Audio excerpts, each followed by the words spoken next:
Welcome to anglos.co.il. Thanks for joining us, and today we're going to be talking about home insurance. With us today we have once again Danny Newman from Goldfus Insurance. Danny, thanks for coming in again. Pleasure. Thank you for having me, Warren. So you've been in before, but maybe for those who haven't seen any of our other interviews, maybe tell us a little bit about yourself. So originally from England, made Dahlia in 1999. Used to work before that for Sun Life of Canada in London.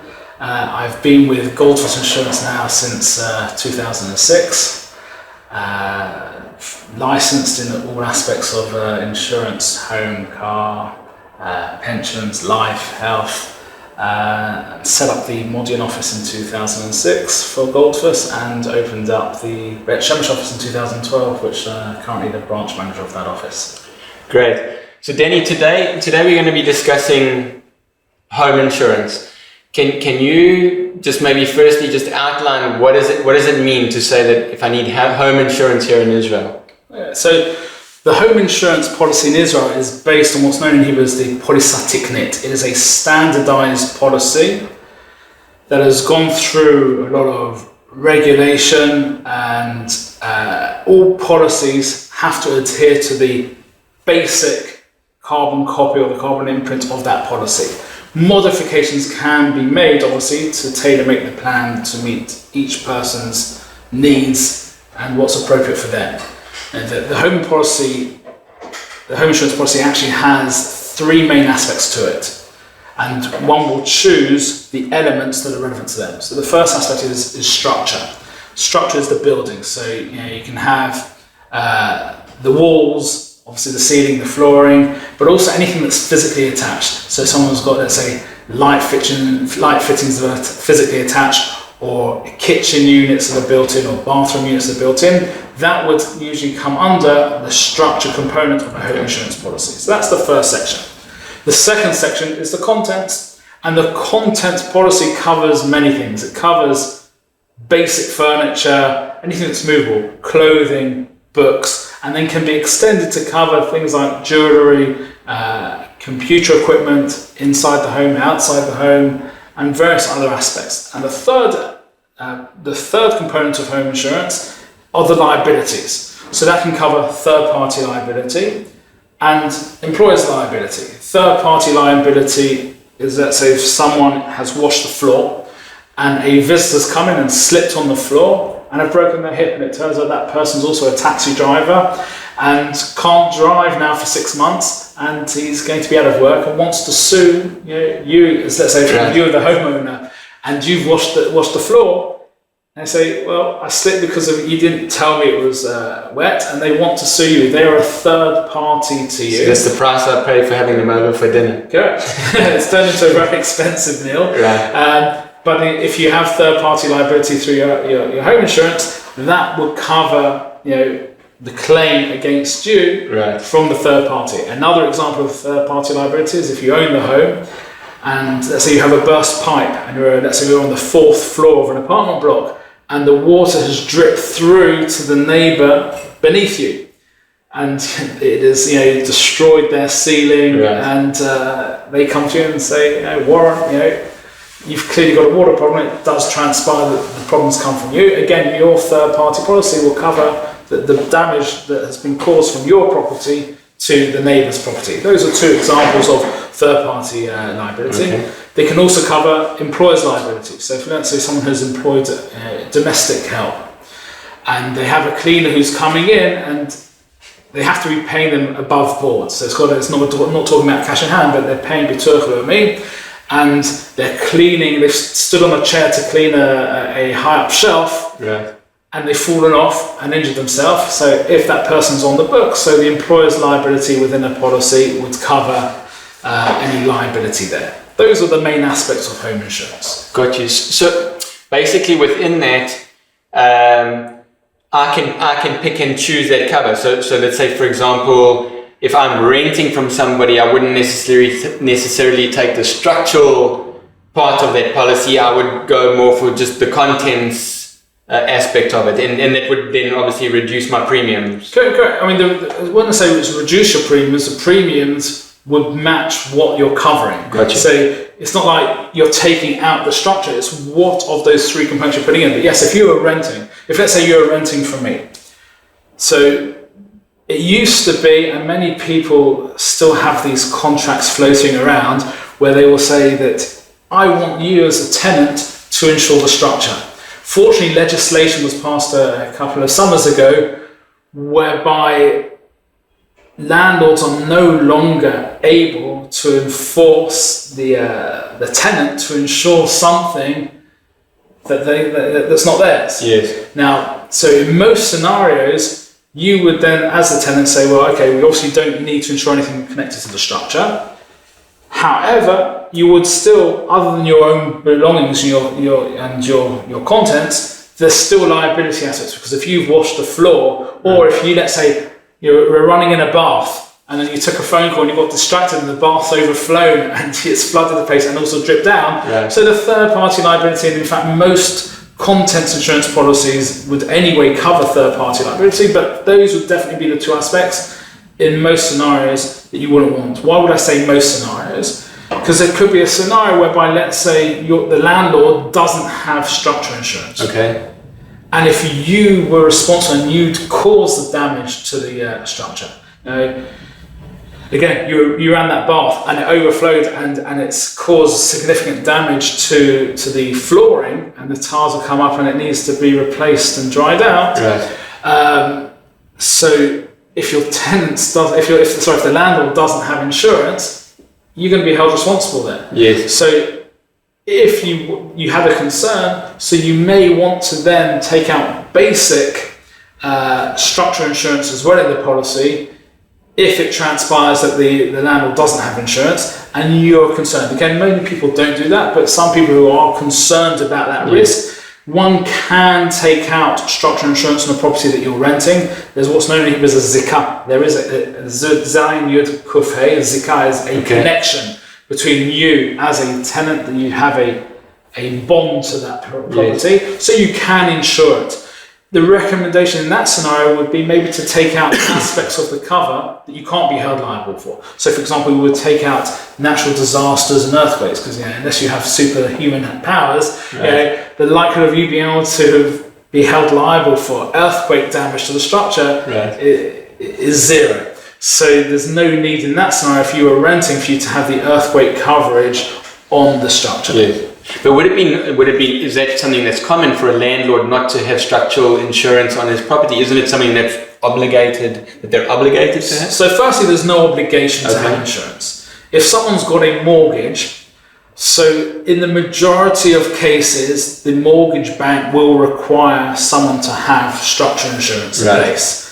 A lot of people aren't familiar with the policy they have. It's amongst this stack of papers that people sign here, and they end up with things they had no idea. No one really reads the paperwork. Yes. And one of the insurances, also mortgage life insurance, which maybe we'll speak in another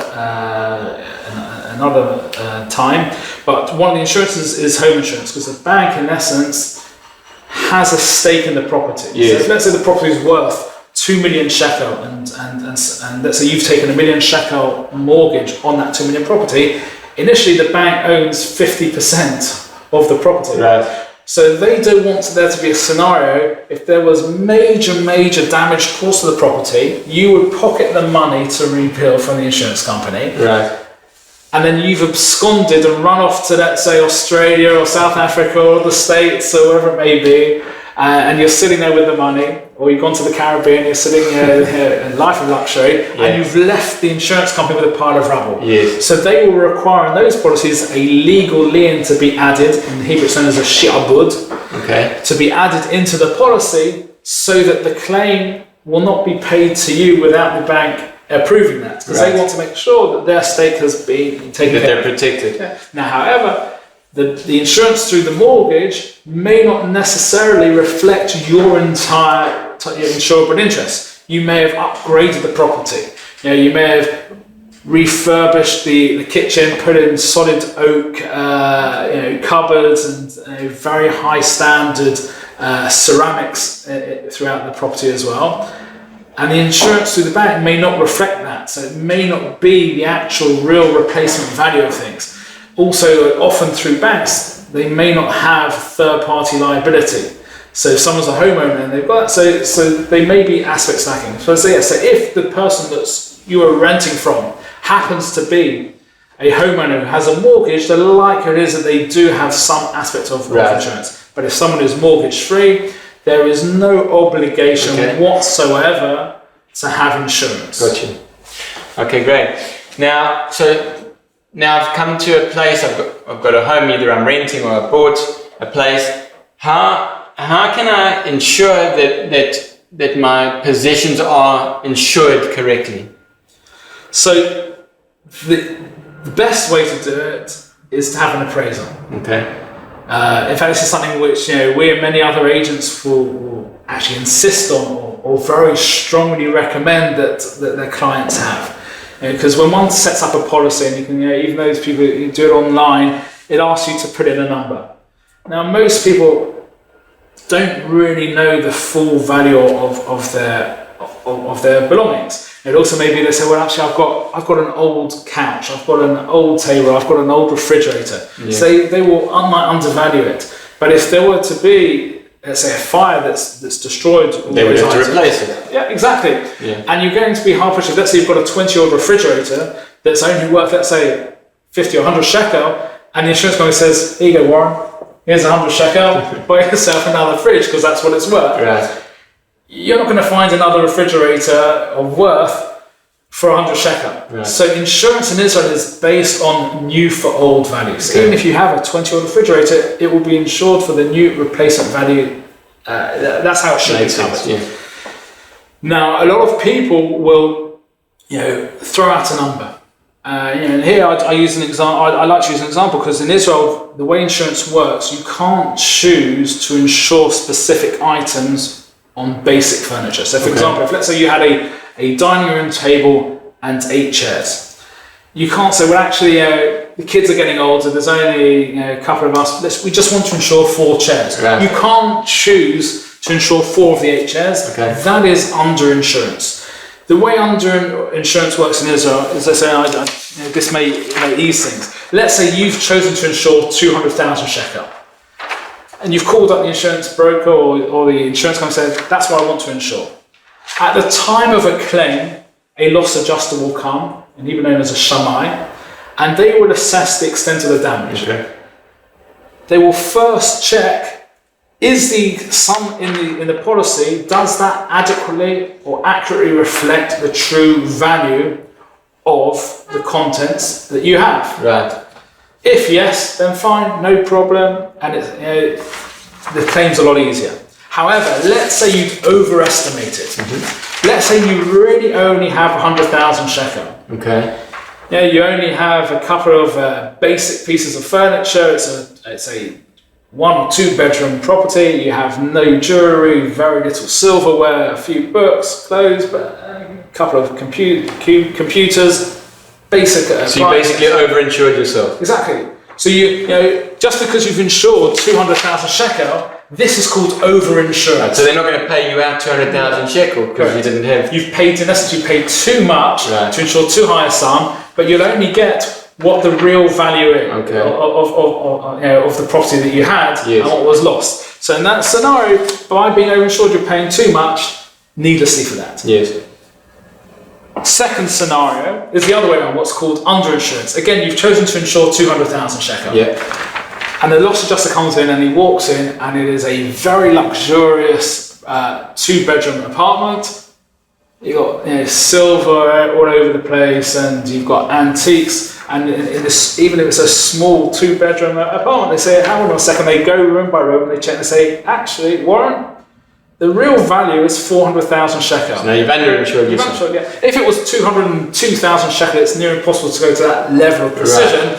Right. Because everyone has other things, or bags, or suitcases, which people forget about. But they will evaluate things, say you've insured 200,000 when your real value is 400,000. Yes. In this example, you're underinsured to the tune of 50%. Yes. So the insurance company will then look at you as insuring 50% of the risk. So if let's say a table is the only thing that was destroyed, let's say you had some candles on it and it caught fire and burnt the table, and the table's worth, let's say, 10,000 shekel, even though it's within the 200,000 shekel that you've insured, because you're insuring 50% of the risk, let's say we're not paying you 10,000 shekel, you've insured 50% of the risk, we're only paying you 5,000 shekel of the 10,000 shekel. Of that particular item. Yeah. But after all said and done, when they've added everything together, you'll still get your 200,000 shekel. It just won't cover. If you've got total loss, that's if everything's gone. Right, and he assesses it at 400,000. You'll still get your 200,000, right, to replace as much as possible. No. You only get 200,000 shekel if it was total loss. All the 400,000 shekel went. Okay. If let's say 300,000 shekel went, you only get 150,000. That example. Okay. If you had 100,000 shekel was destroyed. Again, it's within the 200. You wouldn't get. That's not your upper limit. You're insuring when someone is underinsured. You're insuring that percentage. So you're insuring 50% of the risk. So the way to circumvent it, what we always recommend people, as do many other professionals, is that when one sets up a policy, you initially have to make an educated estimate of what you have. We then recommend to have an appraisal. In fact, all the insurance companies will provide, usually once every 3 or 4 years, a free appraisal. And the appraisal will come and evaluate things. They will write an inventory, a list of all the items that you have of value. They will go room, they'll say you've got 2 bedrooms, they'll write bedroom furniture is worth 30,000 shekel. They will go to your living room and say you have a wooden table with 8 leather upholstered chairs worth 20,000. You have a 3 and a 2 seat couch set up.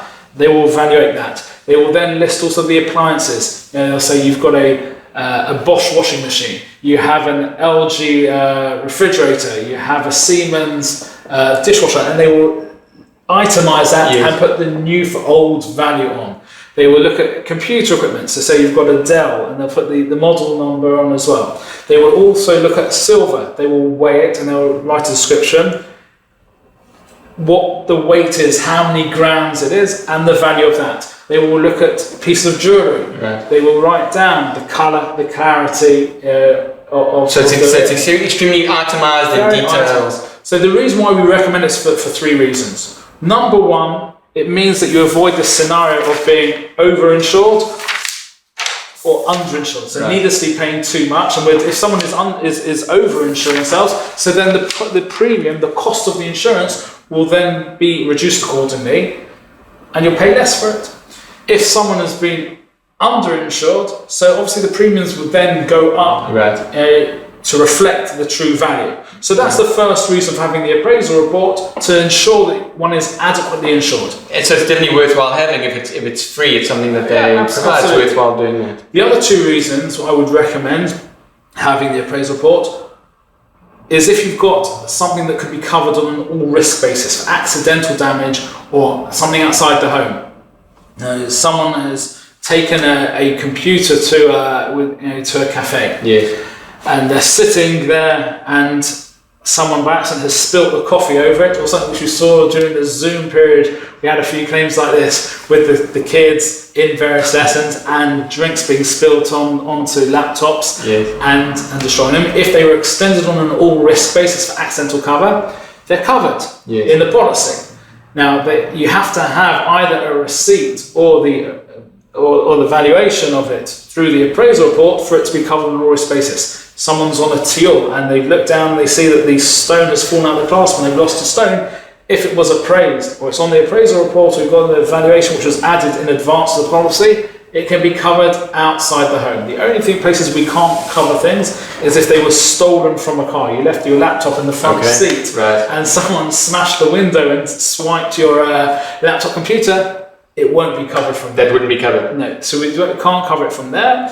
But so the second reason for the appraisal is if you wanted to cover things outside the home or in the home on an accidental basis, we need an appraisal report. Okay. The third reason is, I think it's the most important thing, is in the hopefully hypothetical scenario of a claim, the onus is no longer on you to prove what you have. Right. Everything's written, and with a police report or the appraisal report, if it's through a fire, you say, oh, yes, It's all covered here. It gets approved very swiftly, and the claims get paid out very, very quickly. Gotcha. So for that peace of mind as well, to avoid the headache when someone's having a claim, it's a period of time when someone's dealing with so much anguish, and then to start trying to say, well, I have to prove what I had. Having all that documented in advance just makes the whole claims process far, far swifter and far more amenable for everyone. Makes sense. To go into a little bit more detail, something that I don't understand, can you maybe explain the difference between what they call rebuild value and market value cover? Yes, so that's relating to the structure components of the insurance. Okay. So I'm not talking about contents or third-party lines. So now we're dealing strictly with the actual structure. Correct. Okay. So within the structure, so if someone's in a standalone home, or what's known as a cottage or a cottage dumishpachti, if, let's say, there's a gas pipe explosion and the building has collapsed, they're not beholden on other people, so they can rebuild without being dependent on a neighbour, especially if they're not attached to anyone. They simply will get the money from the insurance company and rebuild. So that's rebuild value. And that would also be updating the appraisal report as well. They look at the size of the property, how much it would cost to rebuild per square metre. Okay. Now, the prices would pretty much be the same if someone's in the middle of Tel Aviv or middle of Jerusalem, where location pushes the market value up a lot, or if someone's in the middle of, let's say, the Negev or middle of the Golan, where location-wise the property prices are far lower, the cost to rebuild is pretty much the same. Okay. So on the rebuild value, it doesn't really matter where the property is based. Okay. So if someone chooses to insure rebuild value, which is what most people do, not necessarily because it's the right thing to do, because they simply are unaware of it, of the other options, but on the rebuild upper limit will be, so if let's say someone's got a property which is 100 square metres, if the estimated or the evaluated rebuild value is, let's say, 7,000 shekel a square metre, so the sum insured would be 7,000 shekel times 100 square metres, so it would be 700,000 shekel. That will be the upper limit that the insurance company will pay if there was total loss to rebuild. Because you don't need, someone said, well, the property's worth 2 million. That's because of the location. But you own the land, we don't need to then repurchase the land. It's simply the cost of rebuild. Gotcha. So that's rebuild value. Okay. What is market value? Market value is pretty much only really relevant for people who are in attached properties or high rises or apartment blocks, whereby, let's say, you happen to live on the third floor, and there are, let's say, 5 floors in the apartment block. And this is actually, we've had over the years there have been a few cases like this. We had a couple of years in Rehov, done in Bakar in Jerusalem, where there was a gas pipe explosion. Also in Netanya, just next to Kikatsma, probably about 10 or even 15 years ago, where there was I think they may have hit a gas pipe there, and the building had to be pulled down in the end. Now, if you're on the third floor out of 5, you're not going to start rebuilding the third floor until everyone has settled and you can come together and rebuild. So sometimes someone who lives in an apartment, and if they only have rebuild value, they can be a sitting duck waiting to see what's going to be paid out and how long it's going to take. The insurance company will pay in the policy states that they will cover 12 months of rental. So if someone, obviously, if it's uninhabitable, someone's had a house fire for so you're going to go find another place to live in the meantime while it's being rebuilt. Exactly. So if, let's say, you're living in a 2-bedroom apartment, they're not going to fund you to live, let's say, in the presidential suite of the King David Hotel, or to go into a luxurious villa in Caesarea, in Caesarea. They're not going to fund that. They will fund an equivalent like for like for a period up to 12 months. And the policy also states up to 15% of the sum insured. So if the sum insured is, let's say, 700,000 shekel, in that example, 100 square meters and 7,000 shekel per square meter. So 15% of 700,000 is, if I ask very quickly, is 105,000 shekel. So per month that works out the equivalent of about just under 9,000 shekel. 9 times 12 is under 8,000. So it's just under just under 9,000 shekel a month, which for a 100 square meter apartment is usually more than adequate. Yes. Those are the sums, and that will provide for a year. Right. But in this scenario, if you're in the 3rd floor out of 5, often things can take a lot longer than that. So if you've only insured rebuild value, you may be in a slight problem or in a predicament that you're then after 12 months left without a property to move into. Right. So a lot of people would advise or prefer to insure market value. Okay. In that scenario, what we're taking the rebuild value, and this differential between the market value is the land value. So if let's say that same 100 square meter property, so 700,000 shekel was the rebuild value, but the market value is 2 million, so you're insuring 700,000 shekel is the rebuild value, and 1.3 million is the land value. Okay. So the total sum assured will be 2 million. Okay. Obviously, you would pay a higher premium for that. Obviously, the more so, but it's not usually that much more because the land value, there's no infrastructure, and the scenarios of having a claim for total loss are far less frequent than someone who's got a burst pipe or a fire, which every day you read in the newspaper of, let's say, of a house fire. People often think stone-built houses, they can't catch fire. It's a fallacy. They can catch through. Also, the electrical wires with the sleeves that go from room to room, they can go through there. And also, often they can get much hotter and contained. If it's just in a stone room, then everything will just gets completely destroyed. But in essence, the difference with the going back to the market value, when someone's insured 1.3 million in this example, it's a 2 million property, 700,000 to rebuild, 1.3 million is the market, is the land value. In the event where the property cannot be built in a timely fashion. So what we saw in Kikatzmut many years ago, what we saw now almost 2 years ago in Rehov Dan in Baka in Jerusalem, where it's taking a lot of time. So if someone has market value, the insurance company splits the claim into two. Okay. The 1.3 million shekel, which is the land value, will be paid out. Okay. The person can choose to do what they want with that 1.3 million. They can either use that and rent the presidential suite if they want, or they can buy a smaller property, or they can take a mortgage if they want, and they've got 1.3 as a down payment, and they'll take a mortgage on the other 700,000 shekel to purchase another property. Another property. The 700,000 shekel on the rebuild value is still theirs, but they would have to rebuild. Okay. So they might be sitting it out for many years, but ultimately in that scenario they could end up with two homes. Some people may choose to sell the rights to a couple of, so they get the 700,000, so they've got their full 2 million, so they just simply without a mortgage buy that. But it keeps their options open, but they get the land value when it's determined that it can't be rebuilt in a timely fashion because they are beholden on other people. They're on this third floor. Yes. And, sorry, you're not building the third floor for a while yet. So under those circumstances, it is what some people will consider a more correct way of insuring. Okay. There is actually a third way of insuring, which is far less common, and that's usually when you have a very organised VAD buyout or in new builds where the VADs get together in advance and do this, where you can insure the entire structure under one policy. Okay. So even though there's multiple people in that building, it's not a standalone home, you're all insured together. So let's say there's a 5-storey property and there's 2 apartments on each floor. Yeah. So you've got 10 properties. So the 10 of them come together, and let's say they're all at the same size apartment. Yeah.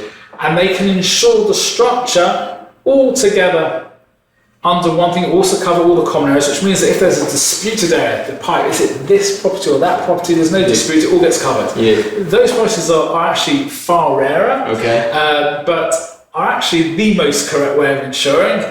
But you have to have a very organised... You have to all be on the same page. Often it happens when they're doing a new build and the people come in advance and they say, right, we're coming here, how can we insure this? And then if individuals have a mortgage, so you can, within that policy, have relevant liens and say, of this, if let's say the whole building of 10 properties is, the rebuild is, let's say, 16 million. Yes. So everyone insuring 2 million, each insuring 1.6 each, so say, of this, there is a lien to Bank Mizrahi Tvachot for family Cohen. Yeah. There is a lien to Bank Aparalim for family Levy, and there is a lien for family Smith obviously the Olim who came, but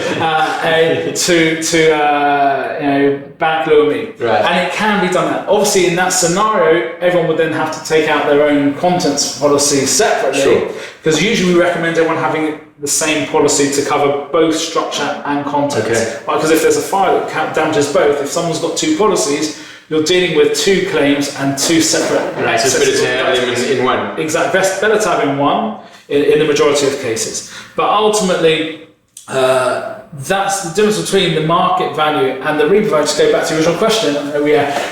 When I've explained things quite thoroughly, but rebuild value, you've got a budget of what it would cost, irrespective of location, to rebuild based on the cost per square meter on the property. Mm-hmm. The market value also adds on the land value, and for people who are living in apartment blocks, it's usually the most correct way of insuring.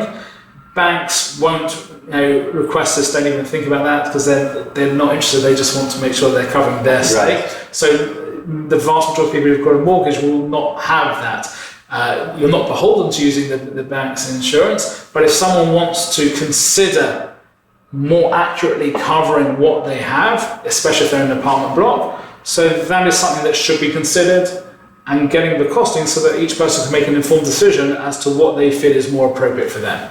Great. Can you just explain something called the subrogation clause? Yes. Can you just explain what is that? So the subrogation clause is something that's relevant to someone who's renting or. So I'm renting from you, for example. Okay, so let's use this scenario. You're renting from me. So I'll explain with two scenarios. So scenario number one, let's say you've lit Hanukkah candles and you've put it on the edge of a table and you left it by an open window and you went to a party with some friends down the road. You come back later that night and you're greeted by the fire department. Yeah. Transpires that because you left it on the edge of a table by an open window, blew over and it's caused a fire. It's gutted the place, there's significant damage to your belongings and there's damage to my property. Right. Now, let's assume that we both have insurance. You've got insurance for your personal belongings and I have insurance for the structure. They will both pay out. Okay. Even though you are deemed to be negligent by the fact that you put it on the edge of a table, you're still covered. So your insurance company will pay you, my insurance company pays me for the content. We're both covered. Okay. But in that scenario, based on the fire and department's report, which will state it was caused because the candles were left on the edge of the table. Yeah. My insurance company can then turn around and subrogate the clause. In Hebrew it's called sif shibuv or sif tichluf, where they in essence will go into my shoes as if neither of us had insurance. And they will say, because let's say there were no insurance companies in play. If you've caused a fire, I have a claim against you and I say, listen, Warren, you caused all this damage to my property. Right. It's going to cost me 75,000 shekel to replaster, repaint, re-put in the cupboards back in. Yeah. And I can take you to court and I can sue you for that. Insurance comes in and it compensates you for your loss and me for my loss. Now the insurance company can then go into my shoes as if I didn't have insurance and say to you, Warren, you were negligent. We are going to sue you as the insurance company for what we've just paid out to Danny because it was your fault. So they would sue me in my personal capacity? You, not your insurance company, they will sue you personally. Got it. So that is one side. It's also another reason why a tenant whose landlords don't have home insurance may want to take out the base insurance for fire and water damage on the property to cover that anyway. But back to the subrogation clause, so that's the first example. You caused the fire, we're both insured, my insurance company then turn around and sue you personally for what they've had to pay me out because of your negligence. Scenario number two, there's a problem with the electrics in the apartment. Now, each time you plug something in, you hear it sizzling. Yeah. And you call me up. Isn't that normal? Unfortunately, it does happen, but in that scenario, you've been a decent tenant and you called me up and said, listen, Danny, we've got a problem. And I either choose to procrastinate. And I say, that famous answer, Auntie Doug, don't worry, it's going to be okay. Or I send a friend of mine around who's not a licensed electrician, he pays around and says, yeah, it's fine. or if I did send an electrician around, but it's not transpires it wasn't fixed properly. And the next day you plug your appliance in, and you've gone out, and you come back, and transpires that it caught fire. Yes. And again, you're greeted by the fire department. Again, your insurance will cover your belongings, your contents that you've insured. My insurance company, even though in theory I could have been held negligent for that, for procrastinating, not fixing the issue, it wasn't a willful act that I've done. My insurance company will pay for damages that have been caused to my structure, to my property. Now in that scenario, your insurance company will come say, hey Danny, we just paid Warren 100,000 shekel of damage for his contents, and they can sue me personally. Right. This is where the cancellation of the sub-precaution comes in, and for me it is a no-brainer. It's something which I speak about very often. Right, so you can cancel this clause that they can come after the other person. Correct. And surprisingly, a lot of people aren't familiar with this. I've come across a few lawyers who deal with contracts who either became aware of it when they had a client who was sued or haven't been familiar with it. I recommend first and foremost that it gets written into the rental contract that both sides are obligated to cancel it. Okay. Why? Because it gives an extra backup in case one of us didn't do that, then you then have legal costs. Wait, you should have cancelled it. And then what we would each do, you would write into your insurance policy, I am cancelling the subrogation clause in favour of my landlord, in favour of Danny. I would reciprocate and I would add the clause into my insurance policy. I am cancelling the subrogation clause in favour of Warren, the tenant. It costs nothing to add that clause. So it costs nothing, and it doesn't change your premium or anything? It doesn't change premium, it is simply wording that is added in. Okay. That is something which can save. In fact, we had a few months ago a house fire of a client where there was an electrical fault, and because in advance of them signing on the contract they sent their policy to me, I looked at it, and this is something which I would advise, especially Olim who come. A lot of them will sign a contract prior to making aliyah, so they get off the plane, they get their free cab ride to the apartment they're renting. So normally you want to go straight into your apartment if possible. And a lot of people have signed on the contract already, and I strongly recommend people speak to your insurance agent, or if you have one, or you want to send it to someone like myself to have a look at the contract before signing, so that we can check the wording and have that added in. It is mutually beneficial both for the tenant and for the landlord. And because it costs nothing to add, in my opinion, it's a no-brainer. And you were saying before, when we were talking before, that insurance companies are legally obligated to accept. Correct. That they can't come after somebody else. It was a small line that was added, I think, in the 1981 Insurance Act, because, as I said initially, all the policies are based on the polycyclic, the standardised policy, because it was something that was legislated, so they have to accept it. If it's been written into the policy, they then forgo the option to be able to sue the other side. And as mentioned, because it costs no money, it's silly not to do. Gotcha. Now, one other thing, when you answered right at the beginning, you said, does someone renting need to take out? Now, if let's say I flatly refuse, I can't be bothered, I don't want to add in that clause. Right.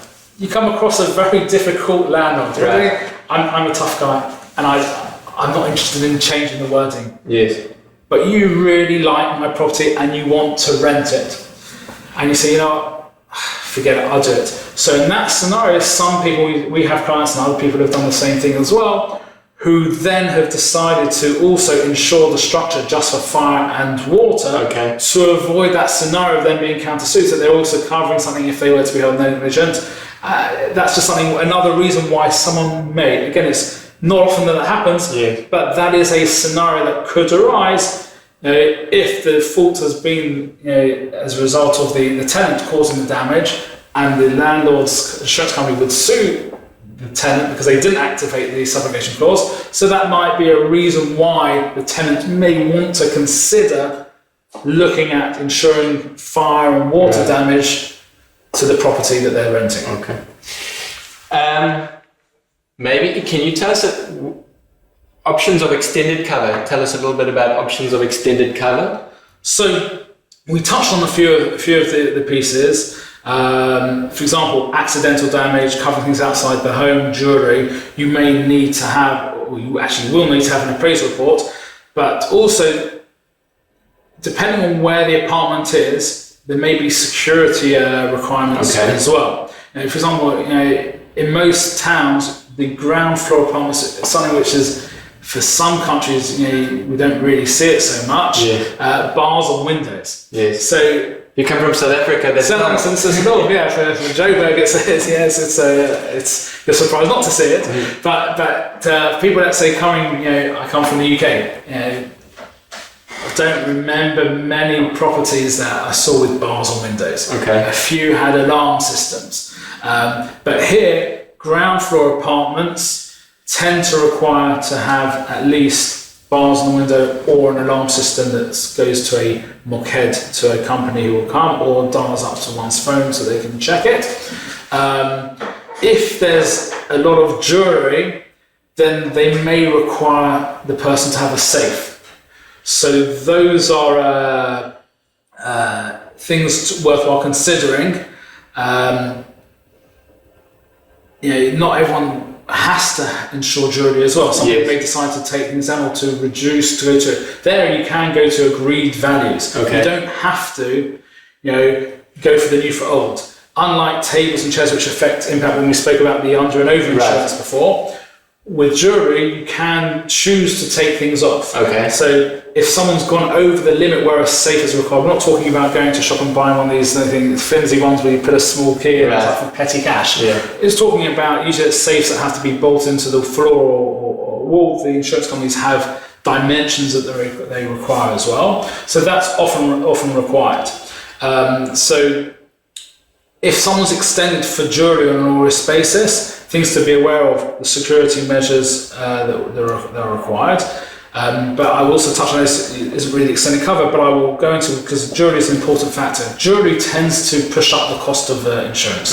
The more one has, often it can get very expensive. And I look at jewellery in three different categories, three different types of pieces of jewellery. You've got the everyday pieces.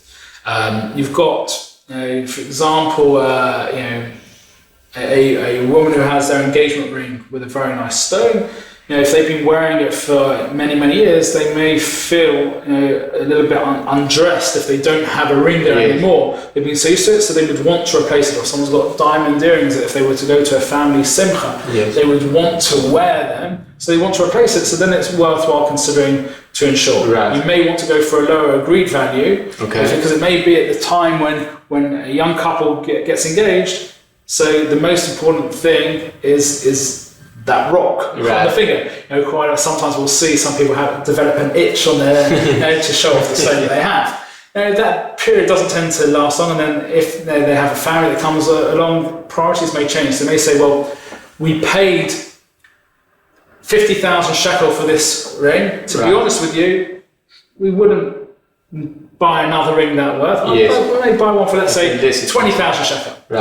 So they can go for a lower agreed value, and it will be, as in the Hebrew, it's erech muskam. It doesn't impact the under insurance. You're paying less to insure because you pre-agreed a lower value. So you can, for things like artware or for jewellery, you can go for lower agreed value. So the first piece worthwhile considering to insure is something that you would want to replace. The second item is an inherited piece. So let's say someone had inherited from a grandmother a diamond ring. It's sentimental value. They don't even wear it. It sits in a drawer. Now they're going to be paying premium to insure it. Now, if it was stolen or was lost, you wouldn't replace it because it's something handed down. You can't replace it. Exactly. So items that are sentimental value, I would recommend people consider the wisdom of insuring or not. Why? Because if let's say that scenario, if let's say they then had a kid they named after their grandmother, would they then go take the money, buy another ring, and say to their granddaughter, this ring is like the ring that your great grandmother, who you're named after, so I'm going to replace it. So if you're not going to replace it, unlike other items like the chairs where you can't choose to take on or off, but with jewellery, that's one way of reducing it. The third category of jewellery are also inherited pieces, but which are worth a lot of money.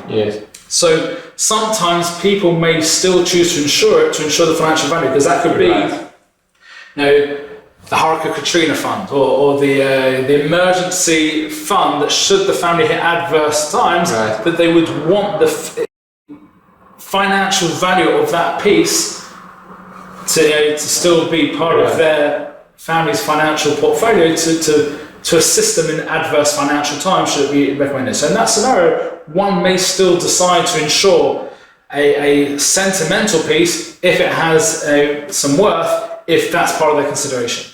But one can also reduce the premiums by taking a higher excess or deductible, known as the Hishtag the copay. By taking higher copay, sometimes you can reduce the premium. Reduce the premium. Other extended cover, going back to extended cover, and we kind of took a segue on the jury because that's one extended cover. You can cover certain minimal business activities through the home, although the majority will require a separate business policy. You can extend it to cover acts of terror. So the government will cover, it's called Mas Rakhush, and they have a standardised table. They won't necessarily cover, jewellery or above. If someone's living in a very nice home with more than average amount of furniture, it's all online as well. The government has the formula based on the number of people living in the home. They will pay out X or Y. So if there is damage, so if we were to go back in time, which hopefully we should never return to that, but let's go back 20 years ago where there were bus bombs going off in Jerusalem, and it would cause damage to properties. So all of that was covered by Mas Rakhush. It is a budget within the government where acts of terror are covered through the government. So the government would actually pay you as an insurance company. But if you've got belongings that are over and above that, which a lot of people, let's say, have jewelry or live in, relatively nice homes with relatively high-end furniture, they will not have sufficient coverage paid by the government. So there is an option. It's kind of like a top-up to sort of. So they will cover that. That's an example of extended cover that can be added. What I would recommend is that when people are moving to a home, they should look and see what are the concerns they have. Speak to a professional, and that way you can decide to discuss. Because insurance shouldn't be like going to the supermarket or the market and saying, "I've bought my milk, I've bought my bread, I've got my home insurance." It needs to be tailor-made to reflect what you have. So extending the coverage for these items, get all the information. Once you've got all the information and all the costings, one can then make an informed decision as to what's appropriate for them as far as that's concerned. Got you.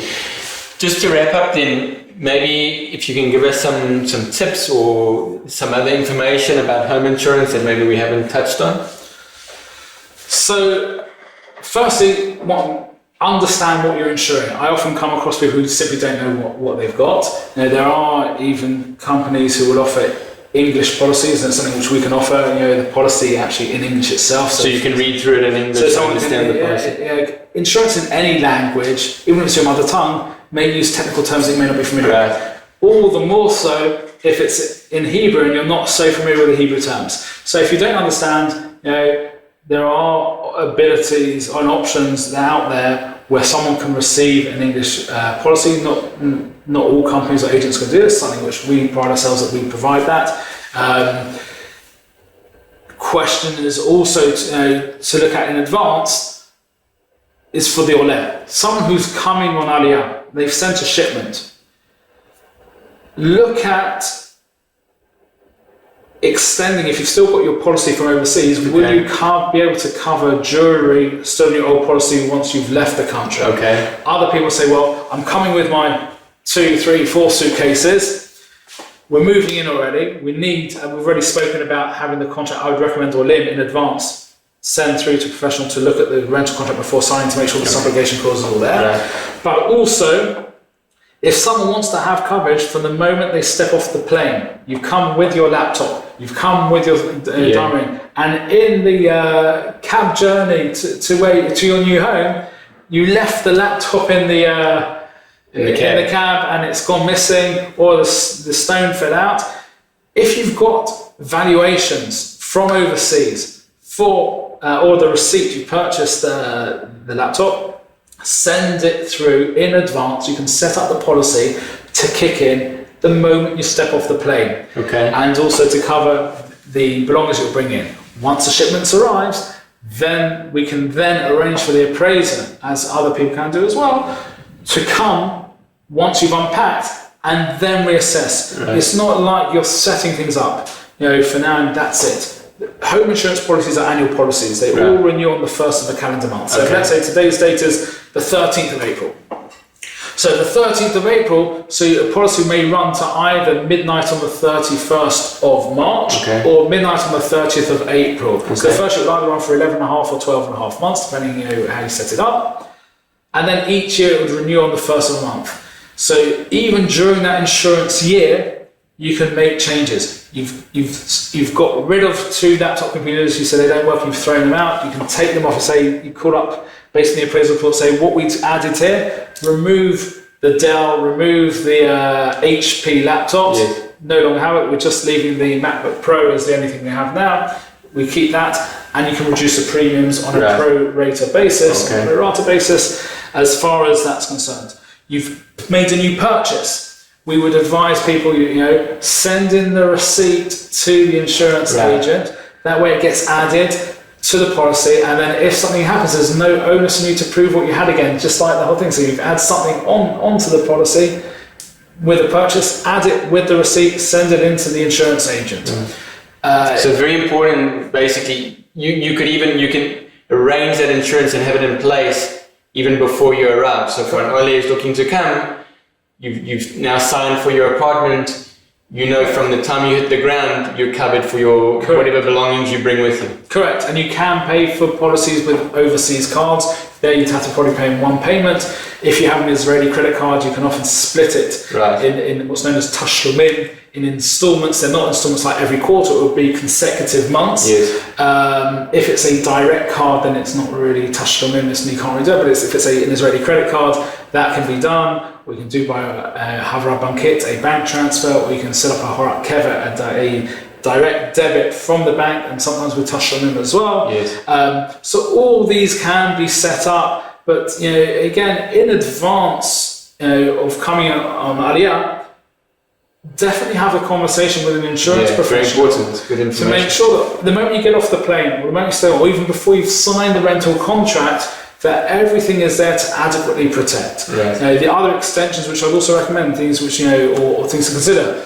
Someone, let's say, has got a swimming pool, or a lot of these ITEX type pools, these huge pools that people have, in Israel, especially those coming from colder climates. Israel is blessed that for about 8, 9, 10 months of the year, people don't even know what a coat is, unless you're in like Jerusalem, at the evening when it can get quite cool. But often in the summer, a lot of people have these huge swimming pools. There it's important to extend the policy, because the third-party liability won't be adequate. This should, in the unforeseen event that something happened where there's a third-party claim, we're talking about a not so nice scenario, potential drowning where claims could be a lot more. There you want the wording to be updated, similarly with some of these huge trampolines, and maybe the sums insured for third-party to be increased as well. So that would be something I'd recommend. So if you're someone who's bringing something over, I would recommend that. Those are things to consider. But in a nutshell, take control of the insurance. Don't just have it and not be aware what's covered. You have the right to demand that you should understand what you're covering. Absolutely. And relay that information to the insurance professional that you're sitting with to say, these are my concerns. Can this be covered? Can this not be covered? We have people who come with collections, stamp collections. So they may have information from overseas, and if it's all catalogued, bring that information. We have a number of clients who are, antique Judaica collectors, and they have, 100-year-olds and hundreds of year old books and manuscripts, which they're more of an expert in some cases than the appraisers. And if they've got to talk and they have a catalogue, they will show it to the appraiser or they'll send to us, and we can, based on that, make sure things are adequately insured if that's something that's important. So if you have anything out of the ordinary, or musical instruments which you take out of the home, you play, you're going to join the Israeli Philharmonic Orchestra, and you have a very expensive violin, and you want to cover it outside the home as well. If you've got the documentation from overseas, or if not here, we can get it appraised here as well through the free appraisal. And also we'd recommend every 3-4 years have another appraisal, because costs can change. You may have added things and forgotten, and that way we're constantly ensuring that you're adequately insured, neither paying too much by for over-insuring yourself, or not adequately insuring yourself, or getting yourself in a scenario that should the unforeseen occur and there's a claim, having the headache of having to prove what you had instead of having it all written down. Got you. Danny, thanks so much for coming in and joining us. It was really informative. Thanks again for watching.